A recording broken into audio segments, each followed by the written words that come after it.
ልንገርሽ ጃኒ እንደ አዶና አይነት ፍቅረኛ በህይወትሽ በህልምሽም አስበሽው አታቂ። እውነቱን ልንገርሽ የማንም ቁጭራ ነበር እየሰደበ ቲክታክ ላይ ሙልጭ እያረገሽ የሚናገር የነበረው።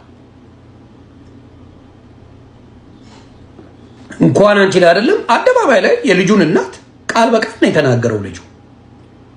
አዎ ልጁን አሳድጋለሁ እንጂ አብረን አይደለንም ነው ያለው። አደባባይ ነው የተናገረው ልጁ። ጆን ተናግሯል አደባባይ። አሁን ደግሞ አብረንን ብሎ መጣ። ለምን እዚህ ጋር ጃኒ ሌላ ሪሌሽንሽፕ ስለጀመረች ያንን በትንትኑን ለማውጣት ብለዋል። አዶናይ በዚህ ሰዓት መራቅ ካለበት በዚህ ሰዓት አትራቃት። እውነቴን ነው የምልህ፣ የተጎዳች ሴት ናት። አዶናይ ተረዳት።